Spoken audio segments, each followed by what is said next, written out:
forme de figuration en nous, de prendre forme et de vivre. Bien sûr, pour autant qu'on se prête à ce jeu-là. Et enfin, Paul Denis dira que l'art a un rapport complexe au traumatisme, puisqu'à la fois, il peut effacer ou transformer le traumatisme. Il peut aussi faire affleurer des souvenirs qui resteraient autrement inaccessibles. Donc on voit comment, quand on interroge les impatients, ils disent en acte, dans leur pratique, dans leur expérience, dans leur vécu, je dirais ce pouvoir de donner forme à quelque chose en eux qui leur échappait, et ce pouvoir de transformation qui est permis, qui est porté par l'art qu'ils produisent, et comment, en même temps, ce que ces impatients disent de leur travail, mais ça rejoint, je dirais, ce que des chercheurs ou des psychanalystes pourraient également dire du pouvoir des œuvres d'art. Donc ça, c'est un peu le premier volet, quand on se met à l'écoute de ce que les personnes ont à nous dire. L'autre volet dont je voudrais vous parler, en fait c'est le volet central d'une certaine façon, c'est une exposition qu'on a, je ne sais pas si certains d'entre vous l'ont vu, là qu'on a organisée il y a, je sais plus, il y a 1 an et demi ou 2 ans, quelque chose comme ça, et qui s'appelait « Regard sur l'art cru ».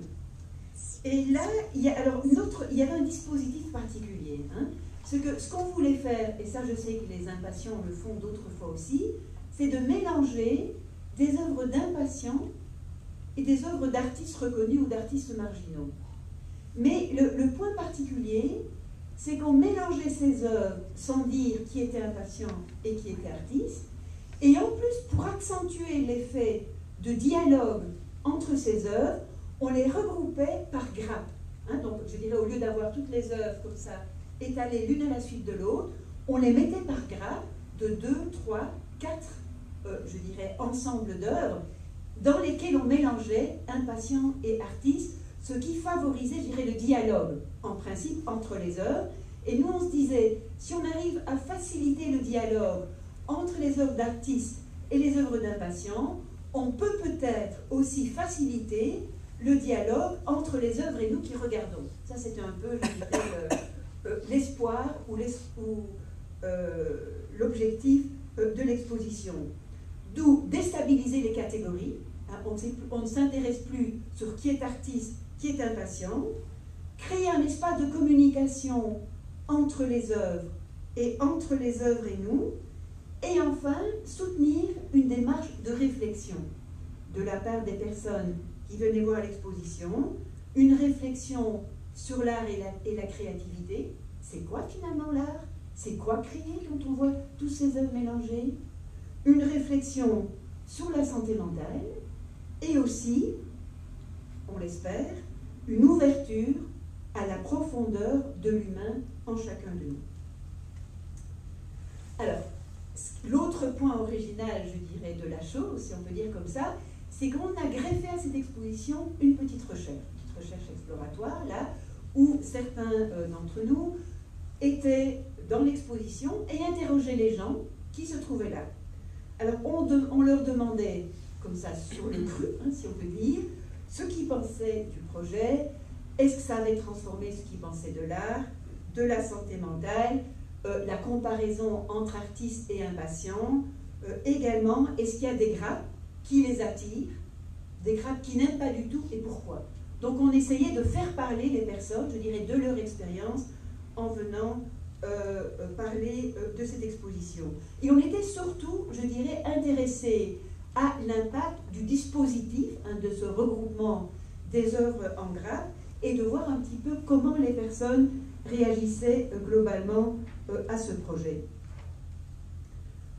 Alors, ce qui ressort, c'est une grande diversité de réactions. Hein, si tout le monde ne réagit pas de la même façon à ça. Alors, certains entrent de plein pied dans l'expérience et ils lâchent progressivement leurs repères. Après 5 minutes, on oublie. On entre vraiment dedans. D'autres restent occupés à repérer les différences. Et c'était frappant de voir que pour certaines personnes, la question principale devant les grappes, c'est qui est l'artiste et qui est l'impatient. Alors ils essayent de repérer, oui, il y a des différences dans la qualité du papier, dans la qualité des matériaux. Donc vraiment là, il y avait une attention portée aux distinctions, et je dirais que cette attention à ce qui différenciait éventuellement les artistes et les impatients, ça avait comme une sorte d'écran, en tout cas pour moi, là, à la possibilité de se laisser interroger par les œuvres. Pour d'autres, la notion même de catégorie devenait un objet d'interrogation. Hein. Ce n'est pas nécessairement un préjugé, mais c'est un biais, de toujours chercher à distinguer qui est qui. En voyant ça, on ne sait pas où on est, et puis on cherche vite à savoir.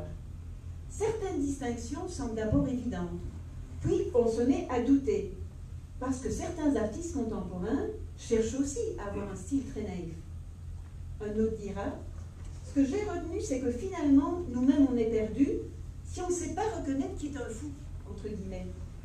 On a besoin de se distinguer, hein, alors qu'on est tous un peu pareils.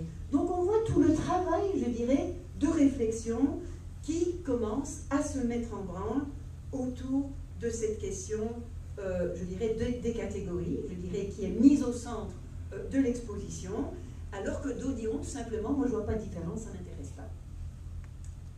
Alors maintenant, je voudrais vous illustrer ce que ça veut dire de mettre ensemble, je dirais, des œuvres d'impatients et d'artistes, de nouveau en vous parlant de certaines réactions des personnes qui ont vu ça. Alors là, je vous donne un premier exemple, qui est en fait l'exemple qui était